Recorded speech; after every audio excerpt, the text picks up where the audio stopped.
खांटी Odia style रे बनभोजी रे केमिति मटन बनाती देसी मटन तो आमे चलतु से स्टाइल रे आज घरे देसी मटन बनैबा ओडिया बनभोजी स्टाइल रे बहुत कम समय रे बनी जिवो देखिबे समस्त पसंद करिवे रेसिपी को।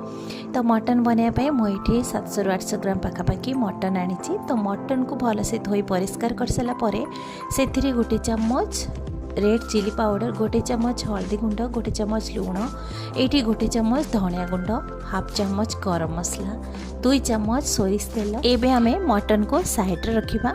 एपटे मु नेछि अल्प अदा नेछि, अल्प कंचा लंका, धनिया पत्र। तो अदा आमे जेतिकी दरकार आमे सेथि यूज करिबा। तो मु एठी 2 इंच पाखापाखि अदा नेछि।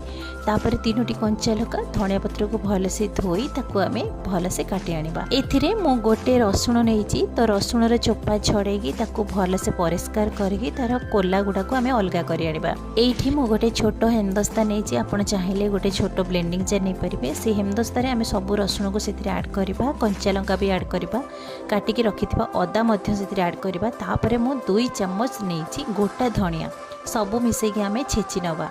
एई छेचा मसलाटा बहुत यूनिक आउ टेस्टी लगी थाए।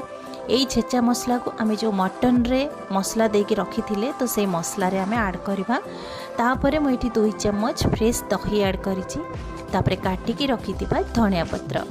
एतिकी जिनस को आपण भल से मटन सहित भल से मिक्स करि आनिबे। मटन रे आमे ऐड करिसेंती प्रथमे लंका गुंड, हळदी गुंड, स्वाद अनुसार लुण, धनिया गुंड, गरम मसला, सोरिष तेल, अदार छेचा मसला, दही, धनिया पत्र सहित आमे एई प्रोसेस रे थरे मटन बनेबे ना देखिबे गोटे बहुत यूनिक टेस्ट आसीबो। आ बनभोजी स्टाइल रे परफेक्ट बनिबो। तार टेस्ट गोटे बहुत नियारा आसीबो।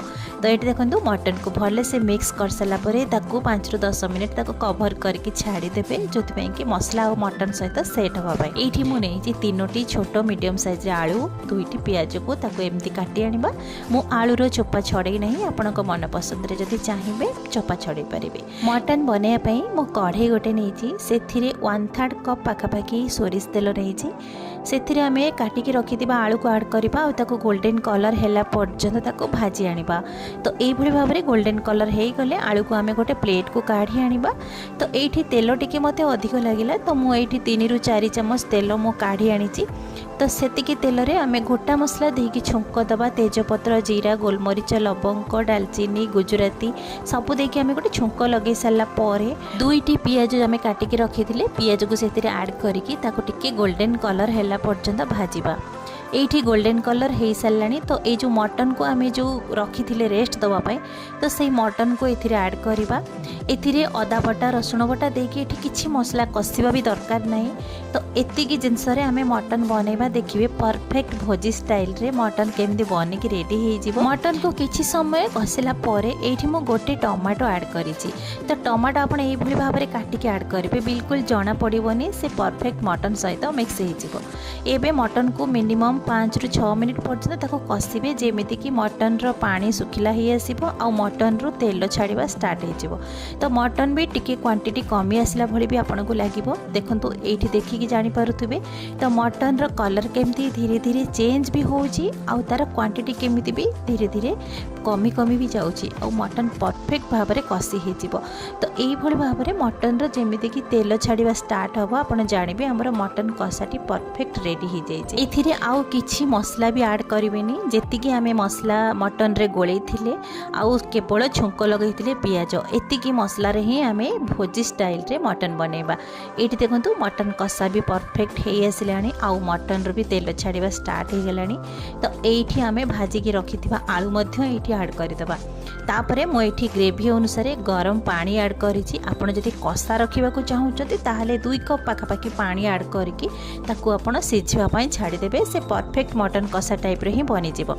तो एबे आमे ग्रेवी सहित मटन को भल से मिक्स करबा। एठी देखंतु कलर तार केमती देखा जाउची। केवल आमे गोटे चम्मच लंका गुंड ऐड करिथिले, सेई गोटे चम्मच रे कलर देखंतु केते सुंदर बनिची। तो एबे ग्रेवी को फुटै सारला परे मटन को सिझिबा पई ताको छाड़िबा मिनिमम 5 ରୁ 10 मिनिट। गैस रो फ्लेम को स्लो मीडियम रे रखिकी ताको सिझिबा पई छाड़ी देबे। तो 5 ରୁ 10 मिनिट परे एठी देखंतु मुझे चेक करुँची तार केते सुंदर कलर तार आसी आ मटन केमती परफेक्ट सिझी भी जाइए। ग्रेवीर टेक्सचर देखिए आप जानी भी पारुथिबे केते सुंदर भाव में ग्रेवीटा भी बनी। आमे मसला बाटिकी भी ऐड करि नथिले, केवल हमर छेचा मसला रे मटन बनी थिला ओडिया भोजी स्टाइल रे। तो ये मटन को चेक करेंगे मटन सीझी कि ना, आलू को मध्य चेक करेंगे आलू सीझी कि ना। जदि आपन को लगे आउ किछि समय मटन सीझा दरकार ताहले आपन आउ 2 ରୁ 3 मिनिट ताको कवर करके सीझापी छाड़ी पारे। तो ये देखो आपन आउ किछि भी जिनस ऐड करेंगे, मुझे खाली अल्प किछि धनिया पत्र लास्ट को ऐड करुँची।